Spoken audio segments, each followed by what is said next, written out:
عالسلامة، ان شاء الله تكونوا الناس الكل بألف خير ونواصلوا في سلسلة تحلي العيد. اليوم الوصفة متاعنا باش تكون المقروض التونسي الهشوش البنين اللي يتعلق ويذوب في الفم. عندي لنا أول حاجة باش نوزن شوية زيت، 350 مليلتر زيت، 350 جرام، هو خاطر مش بالمليلتر كما الجرام الزيت. حطيتهم باش يتفاوتوا، نوريكم درجة السخونية اللي نحبوا نوصلوا لها. لنا عندي رطل سميد أرطب متاع الخبز، سميد الرطب العادي متاعنا باش نغربل المكونات الكليكية، ولنا رطل سميد متوسط. تحبوا تقرميشة اكثر متاع المقروض ويبدا على وجهه هيك كالكعبة الخشينة، نجموا تستعملوا شوية سميد خشين، والا معناها تعوضوا كمية من السميد الرطب بالسميد المتوسط، لكم ذلك. ولكن هذه انجح طريقة يعاونكم في الخدمة، ما يتعبكمش ويجي قمة في الروعة. ومعاها رطل فرينة، معناها نص كيلو سميد أرطب، نص كيلو سميد متوسط، ونص كيلو فرينة قد باش نخلطهم مع بعضهم حتى فين ما عادش نشوف الفرينة، معناها حاجتي بكل شيء يبدا مع بعضه. لنا نصف مغرفة ملح، بما اني نسيت ما حطيتش الملح في الشحور، هاني باش نحطه لنا. وبالطبيعة هو السميد تحسوه كي متحطوش فيه ملح يبدا ماست شوية، نصف مغرفة صغيرة ملح. لنا باش نوريكم بالمغرفة اللوح درجة السخونية ولا درجة الحرارة اللي باش نوصل لها للزيت. انا شفتوها كي حطيت المغرفة دوبا تشتش شوية، باش نرجعها شوية على النار مدة نصف دقيقة حتى فين نوصل للمرحلة هذه. شفتوا كيف هي تشتش المغرفة. توا باش نبسبس المقروضة متاعي والا السميد، نصب الزيت السخون ونرجع عليه السميد، راهو دوبا دافي الزيت، ماهوش له محروق لا حتى شيء.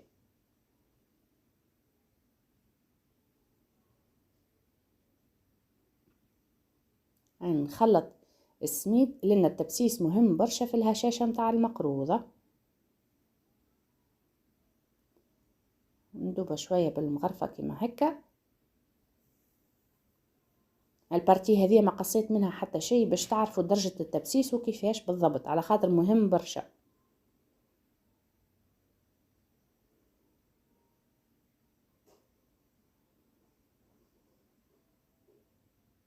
هي 350 مليلتر هكية، خليت منها حكاية 70 مليلتر حاجة كما هكا.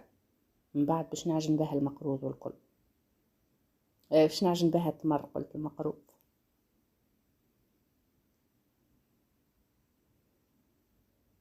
المرحلة هذه تفي أنا دوبا دافئ وكهو السميدة، باش نبدا نبسس فيه ونحرك فيه بيدي حتى فين كل كعبة سميد تتغلف بالزيت. التبسيس نجموا تبسوا قبل بليلة وتخدموه من غدوة في الصباح، والا تنجموا تبسوه في الصباح وتخدموه في الليل. كل ما يقعد يرتاح السميد وهو مبسس كل ما خير. نجموا حتى قبل بنهارين 3 أيام تبسوه وتحطوه في سطل مغطي، وقت اللي تتفضاو باش تخدموا المقروضة متاعكم تجبدوا السطل وتخدموا مقروضكم، ما فيها حتى شيء. المهم ماهوش مبلول بالماء. انا ديريكت بيدي دوبا دافي وكهو طاو، معناها بالبرودية متاع السميد ديجا برد الزيت، معناتها نجم نحط فيه يدي. هذه درجة التبسيس اللي نحب نوصل لها. نحاول نحلك الكعابر هكوما كلا تشكلوا. شوفوا كيف هي الكعبورة كي نحطها في يدي ننزل عليها دوبا، نحط هيك ننزل عليها بصبعي تتحل. ماهوش غارق بالزيت باش ما يبداش شارب برشا زيت، وماهوش شايح باش يطلع هشوش. لنا فوحته على طرطوشة المغرفة، ما كثرتش لفحات. حطيت عود قرنفل، قرفة، شوش ورد، وعود اللحم، الكل مرحيين بودرة. حطيته على جنب باش يبرد. ولنا باش نحضر التمر. لنا عندي 900 جرام تمر، شريته حاضر السنة. طلعت كاليتي متاعو باهية على الاخر. الماركة هيك انا وريتها لكم، اسمها الفاخر ولا الفاخرة ولا. في الاول حطيت شطر الكمية ظهرت لي شوية. وهوني الاستوس اللي ما يقولكم عليها حد، اللي في التمر باش يجي شاد روحه في كعبة المقروض وتبدا ملحومة كعبة المقروض معها التمر. خاطر ساعات كيف نحلو كعبة المقروض في 2 يجي التمر وحده والمقروضة وحدها. نحطو حفنة مك السميد المبسس مع التمر، فوحتو شوش ورد وعود اللحم وعود قرنفل، كل شيء شوية شوية، وشوية قرفة. زنجبيل ما حطيتش على خاطرني ما نحبوش الحقيقة، ما نحبش طعمته. وبك الزيت مازال دافي شوية باش نعجن. نحط نصب الزيت ونعجن بشوية بشوية، لأن الطراوة متاع التمر لازم تكون كيما الطراوة متاع العجينة، باش كيف من بعد كيف نحلو البودان وباش نحلو كعبة المقروض، كي نبداو نحلو في البودان نمشيو فيه يبدا التمر يمشي مع العجينة، ما مش التمر يقعد في بلاصة والباقي العجين فارغ. من بعد تشوفوه البودان كيما اولو كيما اخرو بالتمر. هذه القوام متاع عجينة التمر كيفاش نتحصلوا عليها. يعني كن هي عجينة متماسكة، لان احنا في التمر قلت خليني نشكل لك اللي بودان ونحطهم على جنب نرتاح عليهم. انا بالنسبه لكميه التمر اللي تستعملوها، فما شكون يحب كعبه المقروضه معبيه بالتمر، وفما شكون يحبها دوبله شويه وكهو دوبا خط. انا من الناس اللي نحبها معبيه بالتمر. راكم انتوما تتحكموا في كميه التمر اللي في كعبه المقروض. انا حطيتهم فوق هكا البلانش وغطيتهم باش ما يضربهمش الهواء يشيحوا، خاطر كان شاحوا باش يبسلي. وهوني لنا باش نقولكم حاجه، تهورت حطيت برشا خميره، طلع لي دوبا فما كعبات مشقين، الكعبات اللي قعدوا للاخر باش قليتهم. نتوما حطوا نصف مغرفه نتاع قهوه خميره جاتو، يطلعوا هشوش على الاخر، وما تكثروش في نفس الوقت باش ما يتشققش، خاطر الكعبات اللي باش تقليوهم في الاخر باش يتشققوا لكم، خاطر هكا كيف الخميره تتفاعل ولا كيفاه. هوني باش نخلي دوبا شويه وبارة في القصعه باش نحضر العجينه متاعي. نحضر نقسمها على مرتين على 3 على 4. المهم الشويه اللي نبلها بالماء نخدمها بالوقت، ما يقعدش يتنفخ على جنب ديريكت، لازم ننفخ بالماء نخدم، او ماء عادي معناها حرارة الغرفة. وما نعجنهاش يابسة ومن بعد نزيد الماء، من الاول نعجنها طرية، خاطر كان باش نعجنها يابسة ومن بعد باش نزيدها الماء باش نعجنها برشا، والسميد باش يحل الجلوتين متاعو، واحنا ما حاشناش العرق الابيض متاع الجلوتين يتحل متاع السميد.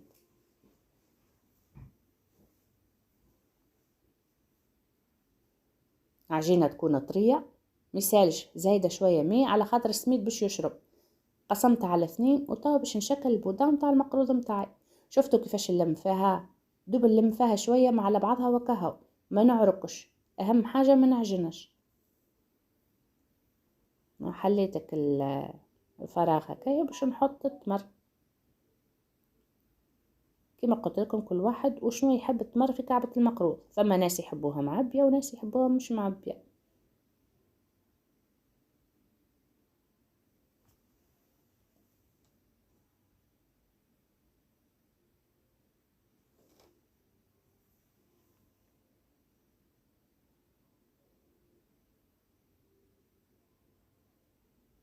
جربوه المقروض هذايا بنين على الاخر. كما قلت لكم اهم حاجه بالنسبه للفحات، تحطوا الفحات اللي تحبوا عليها. فما شكون يحط فلفل اكحل في التمر، كلا تشريوه في السوق راه مفوح بالفلفل الاكحل. فما شكون يحط عود قرنفل. نجموا تحطوا كلا قشور برتقان شايح اللي تحبوا نتوما. بالنسبه لاني حطيت جلجلان، انتوما تنجموا تحطوا حتى لوز مهروش فيه، لان البودان حسيته طويل برشا وباش يغلبني قصيته على 2. انا كيف ما يعطيكمش الطوع وتحسوا فما شويه هواء في البودان من الداخل وباش تتشق العجينه، هانكم انزلوا عليه بيديكم. هوني قلبت الدنيا على القالب نتاع المقروض ما لقيتوش، بعد ما كملت الخدمه بيه وما عادش حاجتي بيه لقيته. عملت بهذه بالوحده نتاع الباتا سكر، هي باش تتغطى بالجلجلة ومش باش يجرى لها حتى شيء، جوست حاجتي بكعبة المقروض باش تجي بلا. وقصيته بالسكينه مقروضه هنا بالعين جاو قد نلقاوش حاجه ما نبطلوش ما نخدموش مقروضنا. هذه كعبه المقروض معبيه بالتمر كيما اول كعبه في البودان كيما اخر كعبه.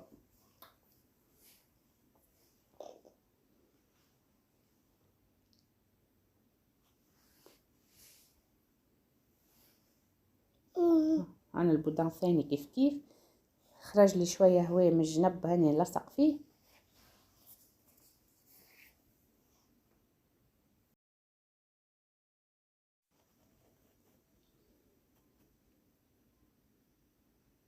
الكميه هذه على 3 عجنات عملتها، كيلو ونص، بما اني مانيش خبيره، اما عندي مقروض ما شاء الله بشهاده اللي ذاقوا الكل، حتى كيف نروح لتونس نعمل لهم المقروض.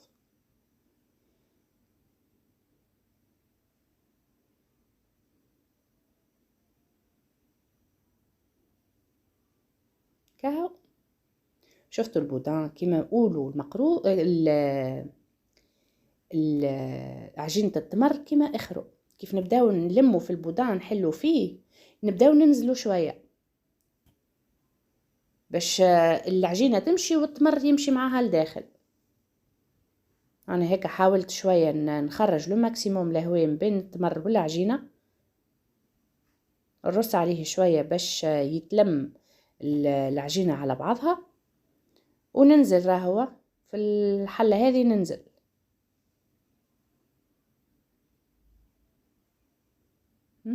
كيف يعطلني نعمل بالطريقه هذه، حتى نتوما كان عطلكم هيك اقرصوا عليه بيدكم حتى فين طوال، ومن بعد كركبوه حتى فين يولي بودان، وتعملوه بالقالب، تعملوه بلا بهيك اللي تحبوا نتوما.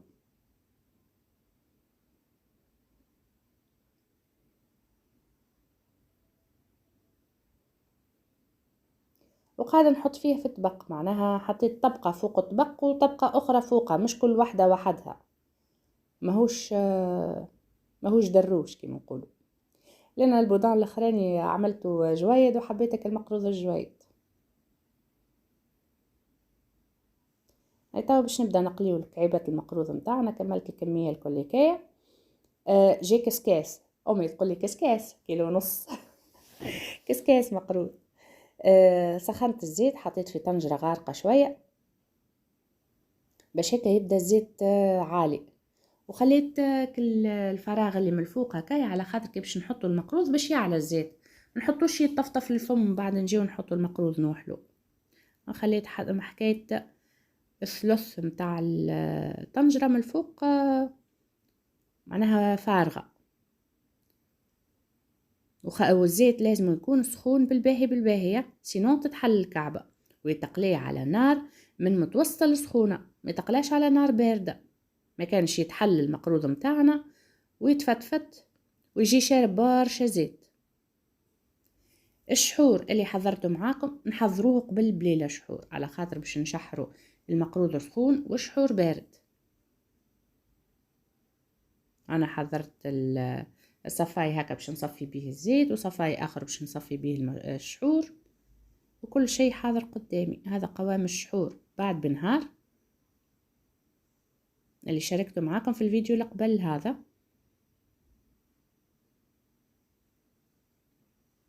لأن بعد دقيقتين ولا 3 دقائق كيف ضمنت اللي المقروض شد روحه باش نحركه. علاش باش نحركه؟ باش مش اللوطاني يحمر والفوقاني يقعد عجين، باش تجي على فرد كعبة.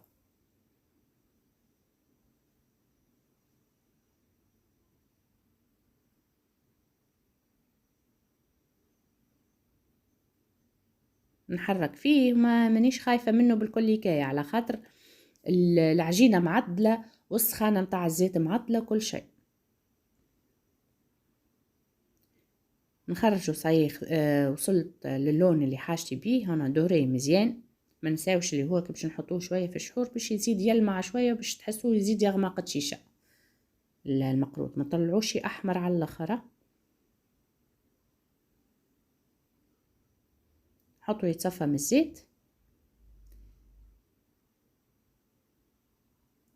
نحط الرشه الثانيه باش تتقلي، دوب ما نكمل الرشه الثانيه نحطها في الزيت، نمشي نحط الرشه هيك تكون تصفات من سقطر الزيت متاعها، وش نحطها في الشحور، ما خليهاش تبرد. في ساعة نرمي الرشة ثانية في الزيت ونحط المقلي في الشحور.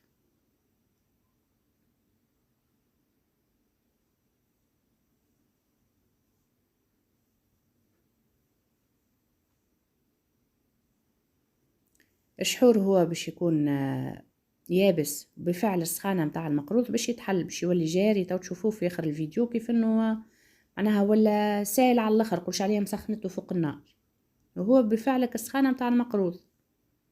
انا نصبر شوية في المرة الاولى ونجيب الشحور فوقه كما هكا كالمقروض، ومن بعد وحده وحده باش يهبط اللوطة على خاطره باش يذوب، هو باش يسخن.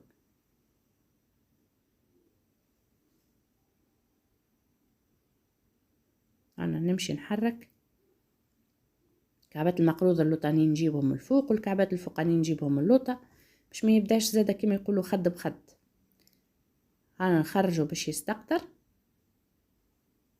والمقروض الاخر نخليه يتشرب الشحور على روحه ويشرب باش يبدا شارب شحور كما من الداخل كما من البرا. نحط الرشه اللي من بعد.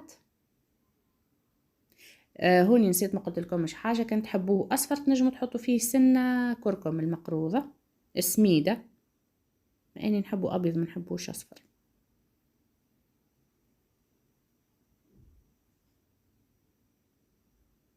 راكم تشوفوا طبقه فوق طبقه نحط. وتوا باش نخرج المقروضه المشحر نحطه في الصفايه.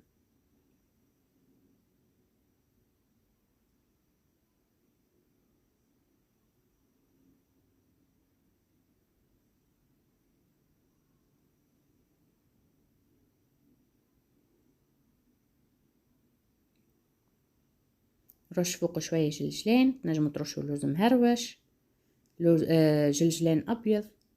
يعجبني على الاخر الجلجلان الابيض في المقروض، خاصه في المقروض الجويد. انا رميت الرشه، خرجت المشحر، حطيت لك المستقطر من الزيت وحركته. وهذا هو المقروض متاعي بعد بنهار بعد ما برد. نوريكم التعليقه متاعه جايه تتهبل، انه يذوب في الفم ذوبان. وهذا هو الفيديو متاعنا اليوم، ان شاء الله يكون عجبكم. خليكم في امان الله وبسلامه.